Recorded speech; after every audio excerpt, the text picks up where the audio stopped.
So recently, a lot of people have asked me like why I no longer bass fish anymore, or tournament bass. I still bass fish. I don't fish tournaments anymore, and I got an answer for that today. I mean, I've answered it before, but it wasn't really the honest truth of what's going on. This is going to be unedited as much as I can. Like I'm gonna have to cut some of this already. I can already tell you that.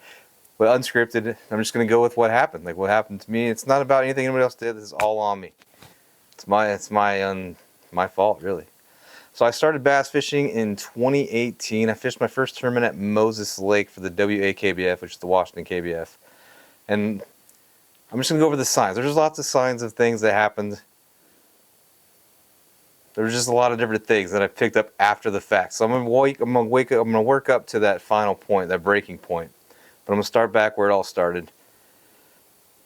And it was basically just like a big mental health struggle that I didn't even know that I was fighting until it was time to fight it, right? You know what I mean? I don't know how to explain it any other way than that. But it started in 2018. It's kayak bass fishing. I showed up. I've just started bass fishing too in 2018 as well just for bass in general. I had a kayak, decided this is what I wanted to do. I'm a disabled veteran, fully disabled, so I needed something to keep my mind occupied, maybe something I can make a career out of. And that was my goal, was to make a career out of kayak bass fishing tournaments, which obviously didn't go that way, but we'll get to that.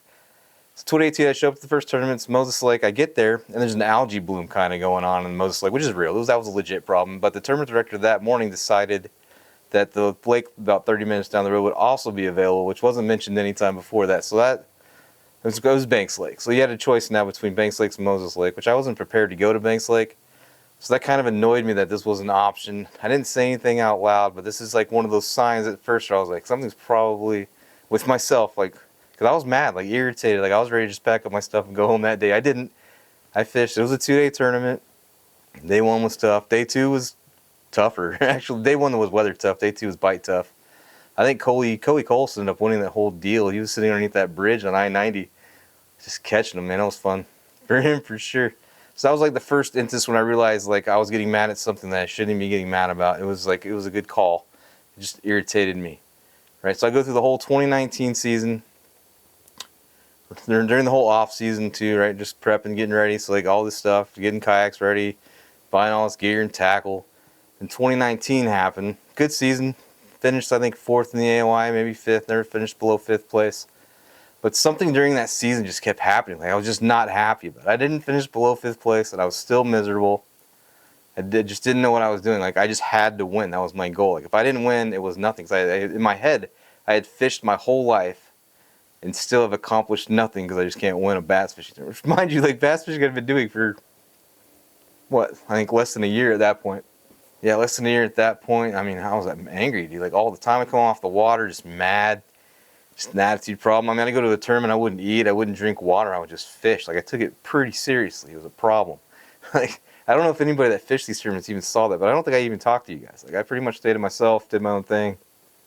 I was just kind of competitive. I mean, like, I even got to the point where I saw people like handing each other lures and talking about what they were gonna do, and that bothered me. Like, what are we doing here? Like in my head, again, like this is all my problem. These guys are all great, doing what they should be doing, helping people out and stuff. Like it was on me. Like, but at the time, I didn't realize that. I thought everybody else was wrong. Like, what are you guys? We're not even competing.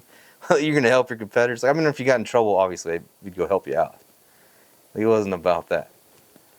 But that was kind of wild, and I didn't really think anything of it at that point either. Like the whole season, just cranky. I had Marvin even realize like there's a tournament thing where he asked me what I used to catch fish, and I didn't even answer. I was like, yeah, that stuff. Like, that was my answer. Like it was crazy. Like something was wrong. Like signs were all there about mental health, stability, and like nothing.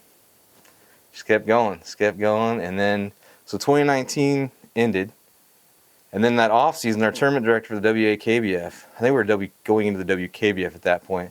He just kept mentioning like the rules and follow the rules, know the rules, be the rules. Like every other week, like anytime somebody would post something on Facebook, that was like his response to it. And that kind of drew something to me because in the military, if I go to a leader, and I was a mechanic, and if I go to a leader and ask them a question about how to fix a truck, or I've done all these things and this is all I have left to do, I don't know where to go from here, and they would tell me to read a manual. That from that point forward, I just like lost all trust in my leadership. Like that's not an answer. If I've read the manual, but anyway, that's the point, right? So that's going into 2020. So 2020 started. You got month-long challenges in like April, and I go to this day 1 opening challenge day, all prepped up, ready to go, excited. I catch 2 fish. They're about the same. They're in the same area, so like maybe 100 feet away, 100 yards away from each other, 2 different boat docks. I catch them. I submit them. And I think nothing of it. I put my phone away, continue fishing. Don't catch nothing the rest of the day. It's getting dark and late. Again, don't eat. Don't drink water because I'm fishing, which is a huge mistake. Always drink water and eat. Got to. It really does help with your mental, your physical body. You got to do these things. So all that went down. I submitted the fish, went to my truck, checked my phone, and those 2 fish had been denied. Like, what? They're like, and mind you, these are like 12-inch fish that were more than likely going to get cold out by the end of the month anyway. But I lost it. Like, I went off on the tournament director. The reasons for it were that they looked similar and my hands were covering more of the fish than he liked, which I don't think I was breaking the rules. That doesn't matter. None of that matters. This is what happened anyway. So I went off there, and then he goes to Facebook, and he's just saying, like, hey, man, make sure you guys check the rules and the fish placements and all stuff, just being a tournament director. Like, he said he had to deny some fish today. I went off. And then I emailed him again, just going off, calling him all kinds of names, like incompetent and all these other things. Because of my own mental state, like, I was taking this so seriously that it was just like, you don't do those things. Like, that's not normal. It's not. But then, I mean, we've got Chad Hoover. I got Chad Hoover involved because I thought he was like the guru, the guy that we all had to talk to get things done. That's how lost I was. I should have kept it in-house anyway, but there's lots of lessons to learn here, and we'll get to that too. But that was the final straw. Like, okay, I'm done. Like, I can't do this anymore. I put in all this practice. My fish are just getting denied for reasons that doesn't even make sense to me. And I was mad, like super mad. And that's that. I decided I'm not going to fish the rest of that year at that point. Like, this isn't worth it to me, putting all this time and effort into something that's just going to be denied by somebody that doesn't know what they're talking about. Again, in my head. This isn't reality. This is in my head. So, but this is where it gets crazy. Like, timing is just nuts. Yeah. So I'm in college right now. I was in college at the time for a business degree. And one of these classes, which is a class I wasn't even supposed to take, it was about, I don't even remember what the class was about, but it really focused on self-awareness and self-perception, perspectives, and morals, and it was like good timing. It was excellent timing. So I'm learning all this stuff about perceiving, how I perceive myself, my own awarenesses, so I use this class curriculum, and I use my fishing experiences to kind of figure out what was just going on, dude. Like, something just wasn't clicking, man. Like, I felt like I should never lose at fishing because I had been doing it for so long. Like, I've not been competitive in anything else in my entire life.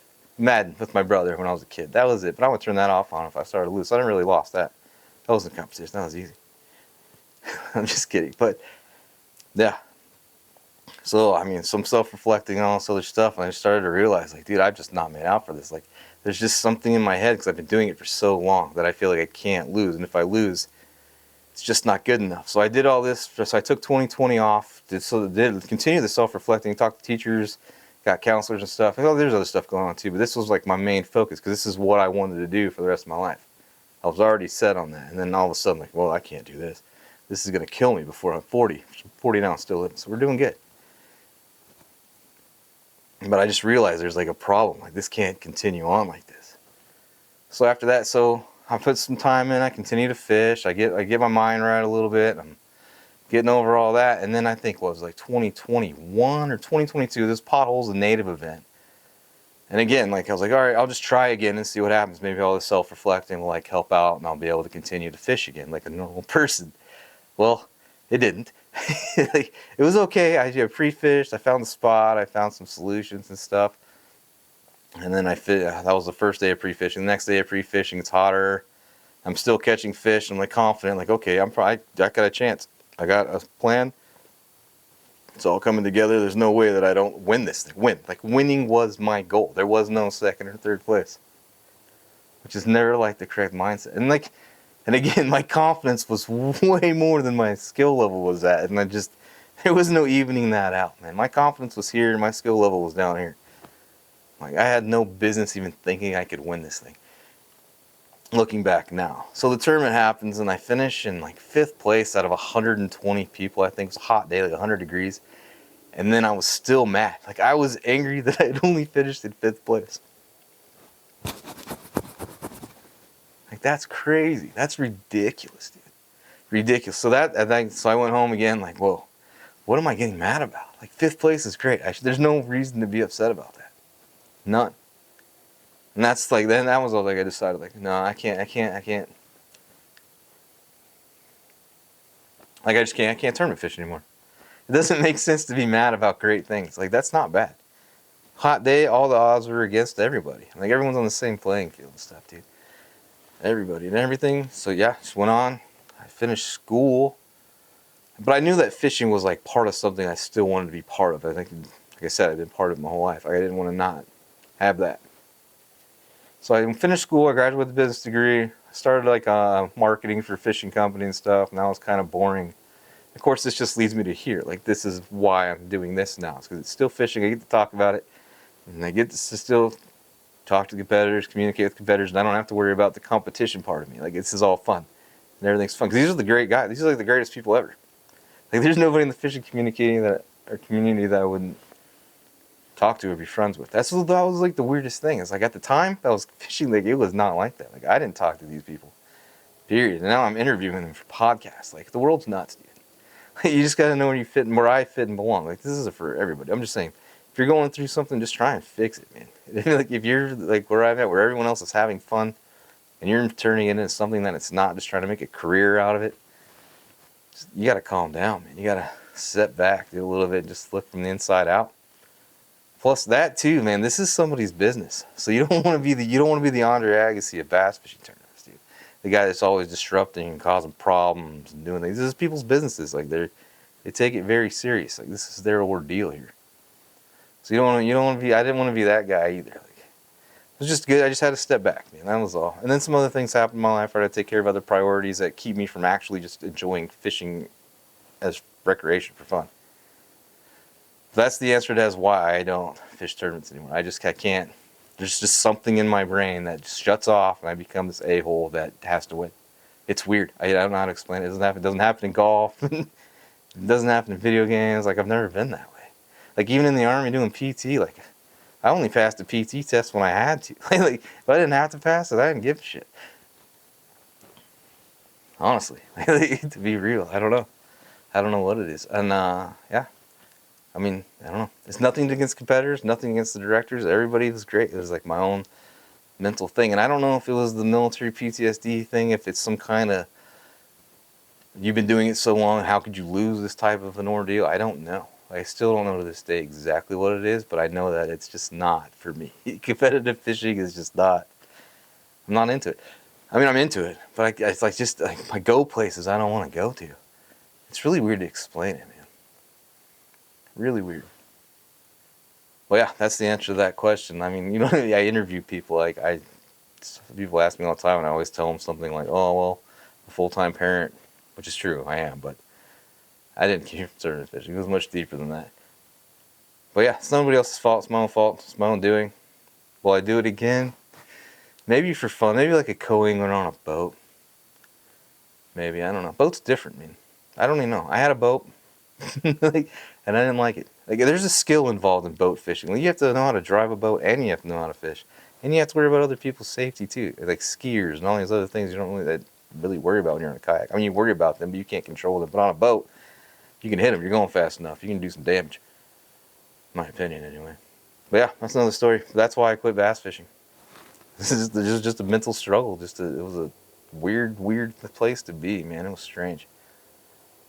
But no, I still, like I said, I appreciate everybody. I like everybody. Like I don't have these problems don't exist if I'm not fishing.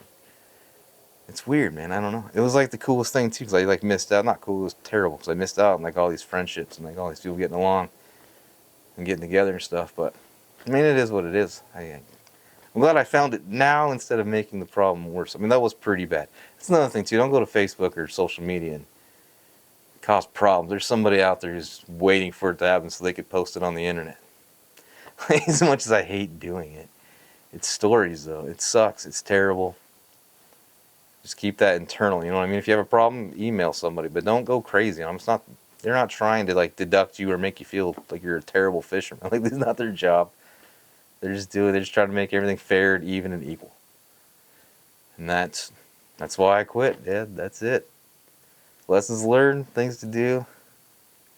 The biggest lesson learned is just don't have more confidence than you have skills, man. You got to kind of like even it out. Your expectations shouldn't be up here when your skills are still down here. It's just not. It's something you learn over years of living. It is what it is, though. Yeah, but that's just the answer to the question.